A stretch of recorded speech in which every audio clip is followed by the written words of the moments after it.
Bom dia! No documentário de hoje nós temos a presença de 6 professoras e pesquisadoras da língua inglesa e elas vão relatar um pouquinho aqui pra gente de que forma elas inserem o uso do listening nas suas aulas, de que forma elas aplicam e de que forma isso vai funcionando para que o aluno realmente consiga aprender de forma efetiva.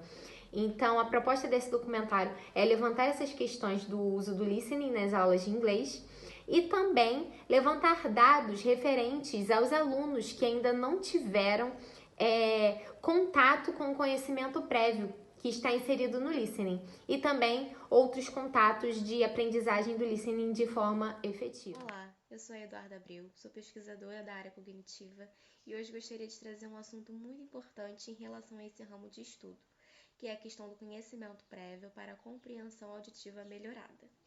A ativação do conhecimento prévio dos alunos é extremamente importante para que os mesmos consigam ter uma melhor compreensão auditiva daquilo que estão aprendendo.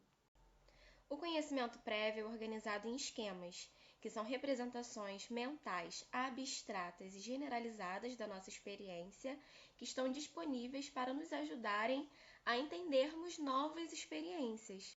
Para que vocês consigam entender melhor sobre esse assunto, eu vou dar um exemplo.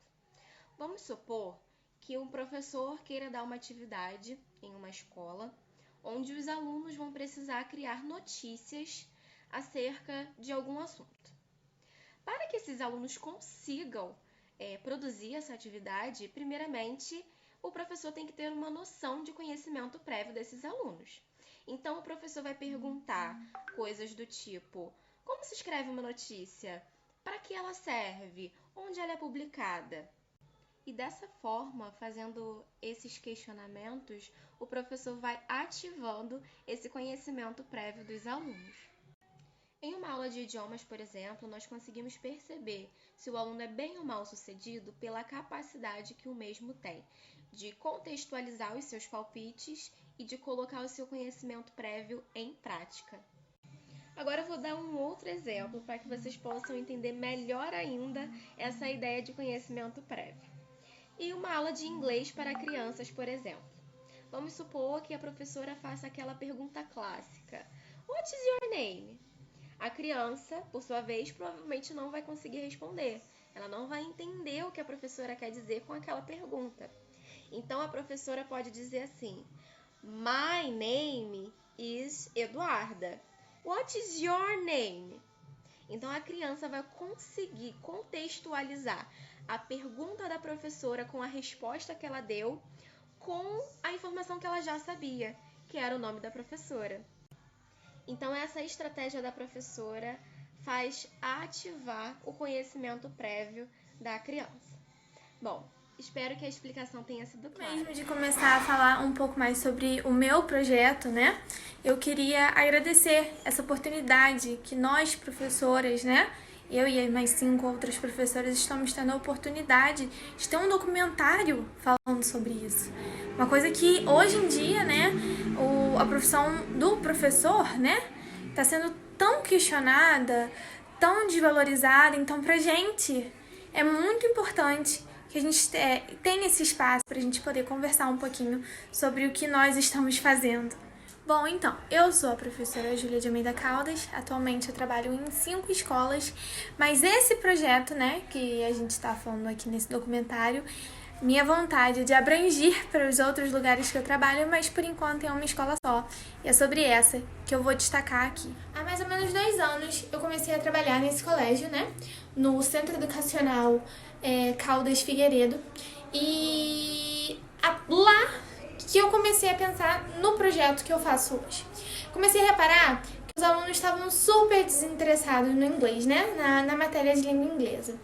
E assim, nós professores de língua inglesa, ou língua estrangeira em geral, quando a gente está dentro de um colégio, a gente sabe que fica com aquela coisa que os alunos acham que inglês não é tão importante quanto as outras matérias. A gente sabe que eles não se dedicam tanto quanto as outras matérias e fica, inglês não repete, essas coisas assim. E a turma que eu comecei esse projeto era justamente assim.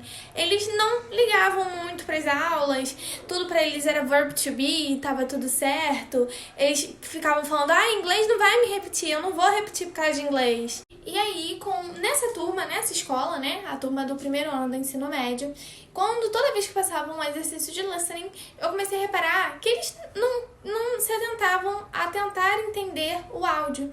Eles só iam para a resposta, conseguiram a resposta e acabou. Eles não tentavam compreender o áudio como um todo e assim por diante.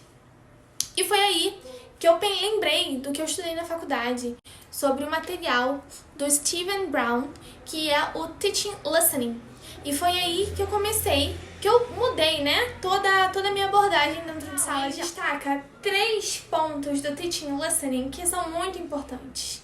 Ele destaca o listening for main ideas, listening for details e o listening and making inferences. Desses 3 que eu comecei a mudar a minha abordagem dentro de sala de aula. Primeiro eu comecei com a ideia em português mesmo, para que eles pudessem compreender melhor. Eu comecei a trazer situações do dia a dia para eles, como ir ao médico com a mãe, comprar um pão na padaria.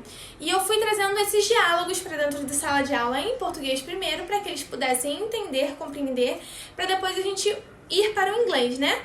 Para a língua estrangeira. E foi a partir daí que eu mudei a realidade dentro da minha sala de aula. Com a ajuda dos alunos também, eu consegui que eles ficassem mais interessados. E, por exemplo, o terceiro ponto foi o que eles mais reclamaram, que tiveram dificuldade de entender. E aí eu trouxe o exemplo da fofoca, que a fofoca é uma realidade para os adolescentes, né? Uma realidade dentro da escola. Então, o terceiro ponto, que é listening and making inferences, que é escutar entre linhas, né? Entender o que não é falado. Então foi assim que eles conseguiram compreender melhor. E eu acho que o mais interessante desse documentário é que a gente possa mostrar a nossa realidade, né? Pra gente poder compartilhar a experiência com outros professores. O problema que eu tive com essa turma, eu já tive com outras turmas. Então, esse documentário também tem de intuito, tanto quanto mostrar aos alunos a realidade de nós, professores, como para outros professores também ver que ocorre também isso em outras salas de aula, em outros lugares. Então, nessa pesquisa a gente descobriu que muitos alunos de línguas estrangeiras são interessados na cultura do lugar onde essas línguas são faladas. Então, eles gostam das músicas e das coisas que eles veem nos filmes, por exemplo. Só que o inglês é uma língua mais globalizada, ela é internacional e é falada no mundo inteiro. Então, esse uso globalizado do inglês é interessante porque existe uma lacuna de informação entre muitos falantes. E a gente descobriu que isso pode ser muito motivador para os alunos, porque eles vão desejar compartilhar sua própria cultura e aprender sobre a cultura dos outros também. Tudo isso é feito através da língua inglesa. É uma maneira de apresentar a cultura de modo eficaz para alunos iniciantes, intermediários, é reciclar tópicos de outras aulas e expandir elas no contexto cultural. Então, por exemplo, numa aula sobre alimentos, surge uma oportunidade de falar das comidas nativas daqui do Brasil.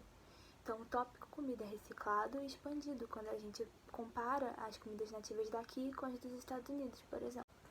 Existem 2 tipos de motivação.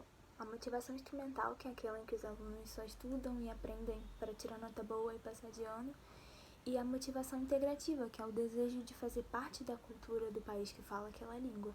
No caso do inglês, geralmente é a cultura americana ou a britânica. A gente precisa de uma nova ideia de motivação, como a proposta por Donnier, que é a noção de que os estudantes construem uma linguagem própria e ideal, que seria o que eles querem fazer com a língua e quem eles querem ser nela. Essa ideia está ligada com a esperança e tem seu olhar voltado para o crescimento. Por isso está ligada à motivação também. Isso é um aspecto muito importante da cultura na sala de aula, porque significa que os estudantes não precisam mais integrar a cultura de outros lugares para falar inglês. Eles não precisam ser britânicos ou americanos para falar inglês. Eles podem manter suas próprias culturas e ainda falar inglês. Eles podem compartilhar suas culturas através da língua inglesa. Isso aumenta a motivação dos alunos, porque essas informações culturais interessantes do mundo real ensinam algo novo e diferente para eles. Olá, eu sou a professora pesquisadora Bruna Dantas e a pesquisa que vou apresentar agora é realizada nas escolas estaduais onde eu leciono a língua inglesa. O foco da minha pesquisa é o desempenho da habilidade da fala através da habilidade do listening, pois é por meio dessa habilidade que nós, como professores, somos capazes de avaliar o desempenho dos nossos alunos nas demais habilidades. E por isso, é muito importante trabalhar o listening de forma efetiva em sala de aula. Um dos métodos que eu utilizo para pôr minha pesquisa em prática em sala de aula é o método chamado One Way Task, que não é nada mais que pôr os meus alunos para ouvir alguma coisa, seja uma fala minha, um vídeo, qualquer coisa que dê para trabalhar a habilidade do listening e logo após pedir para que eles reproduzam oralmente o que foi entendido, trabalhando assim a habilidade da fala. Nesse método é válido nós procurarmos tarefas abertas, ou seja, tarefas com uma ampla possibilidade de respostas. Justamente por não ter só uma única possibilidade de resposta, os alunos se sentem mais motivados a participar das atividades, a responder abertamente, sem medo de errar.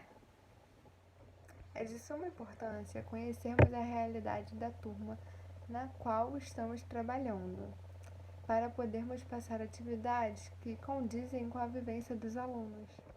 Dessa forma, os alunos se sentem mais à vontade e motivados a participar de qualquer atividade. Como, por exemplo, vamos supor que eu tenho uma turma em que todos os alunos têm o costume de viajar.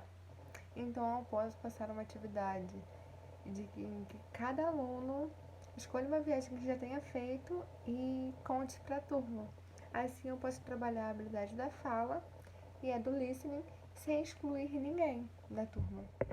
Mas para que o aluno se sinta mais confiável com a sua pronúncia, devemos sempre dar um tempo para que os alunos se preparem antes de qualquer atividade que envolva a habilidade da fala, pois isso gera uma probabilidade maior do aluno se sair melhor durante sua fala. E por fim, eu gostaria de agradecer a oportunidade de poder compartilhar a minha pesquisa com os demais professores. Os métodos citados acima são eficazes e de suma importância para o aperfeiçoamento das habilidades do listening and speaking. E mais uma vez, muito obrigada. Eu sou a professora Letícia de Brito Ferreira, eu dou aula de inglês na rede estadual já há alguns anos e eu vim falar um pouquinho com vocês a respeito do listening e o que isso está atrelado às práticas dentro da sala de aula, de que forma o professor ele pode influenciar positivamente na aprendizagem do aluno em relação à língua. Então, gente, estamos aqui com o aluno Rodrigo de Brito Ferreira. Ele é meu aluno, ele está no 3º ano do ensino médio e ele vai falar um pouquinho sobre as experiências dele em relação ao listening. Então, todos os professores que eu tive até hoje, nenhum deles tiveram uma metodologia, uma técnica que fosse atraente para os alunos, não só para mim, como para todos os alunos também. Nós simplesmente tínhamos que ficar repetindo as palavras várias vezes como se fosse um robô, assim, de maneira descontextualizada, seja sem aprendizado nenhum. Achava que era ruim porque a gente só repetia ali na hora, mas não era uma maneira de ficar gravada na nossa mente o que significa aquela palavra. Você acha que você conseguia aprender? Aprender, vou falar que não. A gente aprende, vamos dizer, eu aprendi ali na hora, a gente reproduzia ali na hora, mas não fixava na nossa mente. Assim como o Rodrigo, existem muitos outros alunos que frequentam as aulas de inglês e não conseguem ter uma efetividade quando o assunto é listening. Caramba, cara, você viu ontem o jogo do Flamengo? Pô, o Gabigol tava jogando bastante ontem, foi incrível. Rodrigo, what kind of sports do you prefer? I prefer soccer and basketball. Why? I grew up watching both of sports, so that's why. Oh, cool. Nesse momento, eu aproveitei o que o aluno estava conversando com outro aluno sobre um assunto de seu interesse e aproveitei para introduzir não só a prática do listening, mas como uma prática do uso da língua. Ou seja, eu aproveitei um momento de conhecimento prévio desse aluno, assuntos que ele já tinha intimidade para falar, para poder introduzir o uso da língua e, incluindo nesse uso, o listening. Uma das características muito importantes para que o ensino do listening seja uma coisa realmente efetiva, para que o aluno ele consiga realmente aprender e não só ouvir e repetir, é justamente fazer essa relação contextualizada e real com a vida do aluno. Isso é muito importante para que o aluno veja um sentido no uso da língua. Ele não está aprendendo aquela língua ou a pronunciar aquela língua simplesmente para falar e ouvir, mas ele está aprendendo aquela língua porque ela tem um sentido para a sua vida. É muito importante também continuar a prática do listening com os alunos, mesmo que eles não entendam 100% o que aquela frase ou aquele diálogo está querendo dizer, pelo menos que eles peguem a ideia geral, para que assim eles continuem praticando a língua e aprendendo cada vez mais. Há também outras formas para que o professor consiga inserir essa prática, para que o enfrentamento desses desafios sejam menores, né? Então, quando o professor ele faz a utilização de gráficos, imagens, os professores fazem perguntas a todo tempo, né, que vão fazer os alunos questionarem, refletirem, e o mais importante, que essas perguntas tenham sempre a ver com algum contexto social, de interesse do aluno, enfim, para que isso seja realmente algo com significado. Se o aluno não consegue compreender a questão do vocabulário tão bem, ele com certeza vai ter dificuldades nessa questão auditiva e de compreensão. A presença de vários sotaques também podem interferir um pouco nessa questão auditiva.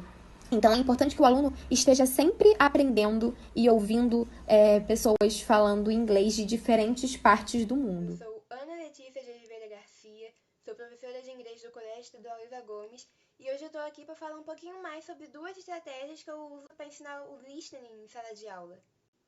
A primeira estratégia se chama bottom-up e uma das atividades que eu costumo passar para os alunos dentro dessa estratégia é pedir para eles circularem a sílaba mais tônica dentro de uma palavra e sublinharem a sílaba não tônica.